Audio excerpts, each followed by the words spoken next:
Hello guys and gals, and welcome to another episode of Unique Items. Today we're going to be going over the unique, which is known as Apron of Emiran, Hermit Garb. I actually wore this for a little while to try it out, and I was actually kind of impressed, but it is something that it feels like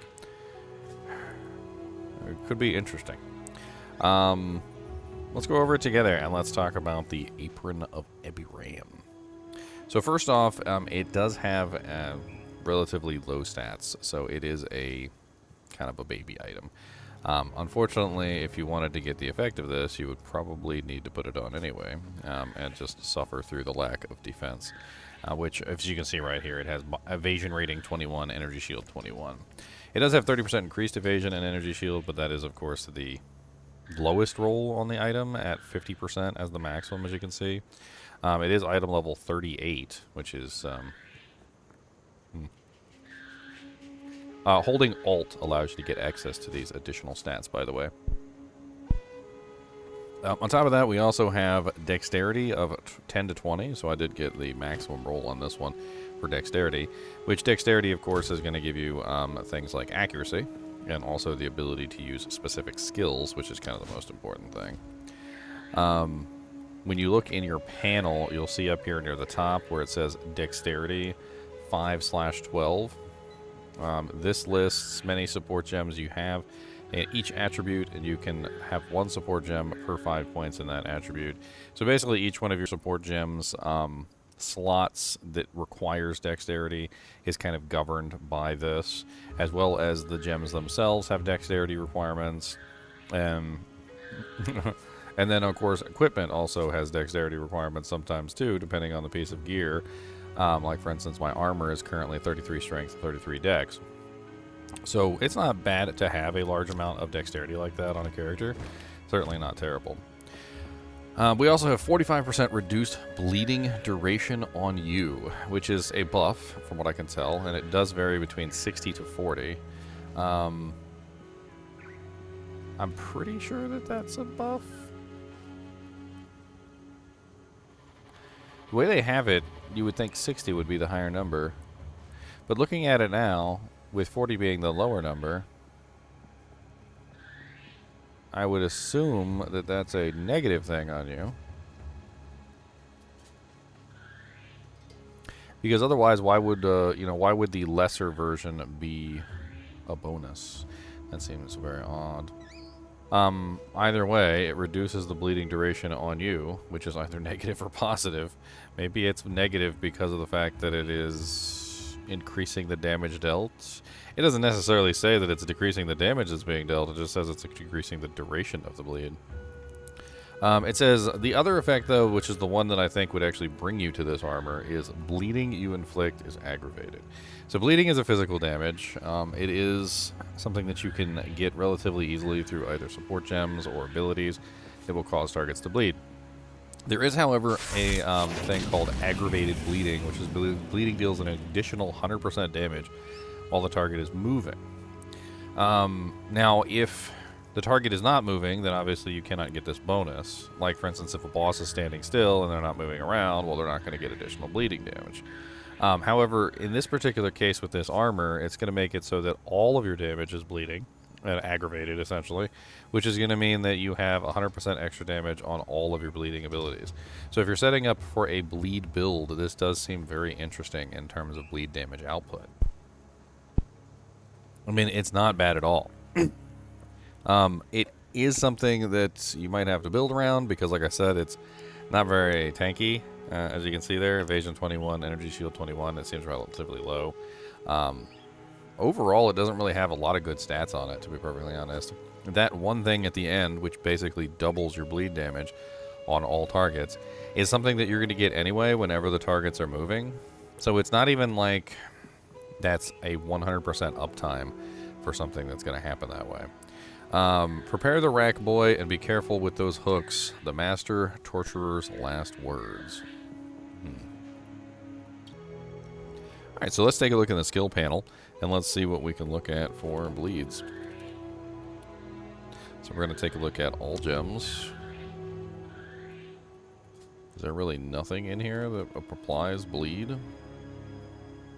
In the entire panel? That seems bunko. Let's check support gems, shall we? Any support gems on me? I do not. Got one in here, though. Alright, so for bleed, we've got 4 support gems. Bloodlust, supported skills deal 30% more physical damage against bleeding enemies. Supported attacks cannot cause bleeding. Okay, well that's... could be useful, but obviously you wouldn't want to use that on the attack that's dishing out the bleeds. Lacerate, supported skills have a 30% chance to inflict bleeding. Deep cuts, 75% more magnitude of bleeding inflicted with supported skills. Supported skills deal 25% less damage with hits. That seems very good with this particular item. Rupture. Supported skills aggravate bleeding on hitting heavy stunned enemies. So you wouldn't really need this because you're going to have permanent aggravated bleeding anyway. So that's fine. Bleeds are also technically physical damage. So I'm assuming that anything that really affects physical damage would probably also affect bleeds. And... I'm kind of surprised to see not to see more in here. Let's try damage over time and see what comes up. Or sorry, why did I type in damage over time? We just type in not. No? No, I guess we do type in damage over time. Using the system like this to pull things up is interesting. So we've got supported skills deal 35% more non-ailment damage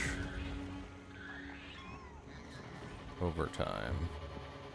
I'm assuming that is referring to poison and bleed, because obviously freeze and well, it's probably poison, bleed, and ignite, because freeze and shock don't do any damage to the targets.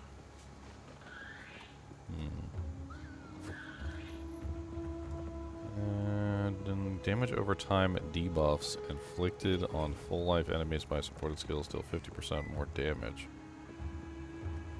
Non-ailment damage over time. Support spells that deal non-ailment damage over time. Chaotic freeze. I guess there's really not a lot in here specifically for this purpose. Let's take one more look in the skill gems. And let's try damage over time. No. Do we got a dot? Nope. Man, I could have sworn there would have been something that did, like, bleeding effects, but, I guess you're pretty much just relegated to support gems at this point. Because bleeding pulls up nothing in the skill gem section. What about the skill tree itself? What if we type in bleeding? Actually, not bleeding. Let's just type in bleed. Let's see what comes up.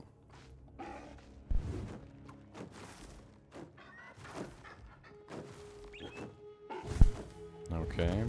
10% chance to inflict bleeding on target. 15% increased magnitude of bleed you inflict. 10% increased magnitude of bleeding. 10% increased magnitude, 5% increased magnitude, 5%. So that would probably be very good to utilize with this particular build. Any other bleeding nodes around here? Is that the only bleed node on the entire tree? Or am I blind? Nope, here we go. We got some more down here. 10% chance to aggravate bleeding on targets you hit with attacks. Magnitude, magnitude... magnitude. Okay. Attacks hit aggravated. Attack hits aggravate any bleeding on targets which is older than 4 seconds. I mean that's going to aggravate an old wound. The armor that we're looking at would aggravate all bleeds. 5% chance to inflict bleeding. Magnitude, magnitude. 15% increased attack damage against bleeding targets. That's nice. 250 accuracy against bleeding enemies. Bleeding you inflict deals 10% damage. Damage 10% faster. Okay, so there's a fair bit of bleeding stuff here on the tree. I mean, you've got It's all right next to the mercenary. This is the mercenary right here, the mercenary starting location. So we've got a little bit of bleeding there, a little bit of bleeding here, and a little bit of bleeding here. That's actually a pretty solid amount of bleeds that you could add into your target. Looks like we got one more over here. 20% chance to aggravate bleeding on targets you hit with empowered attacks. 5% chance to inflict bleeding on hit. Empowered attacks deal 10% increased damage, and another 5%. 5% chance to inflict bleeding, 5%, 10% magnitude, 20% chance for bleeding to be aggravated when inflicted against enemies on jagged ground, 40% increased jagged ground duration. That's a warrior item. A warrior skill, jagged ground.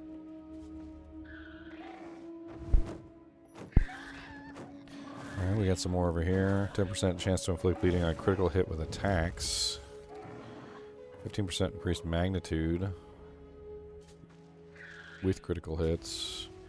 15%, 15%, 30% increased critical hit chance against bleeding targets. 20% chance to aggravate bleeding on targets you critically hit with attacks.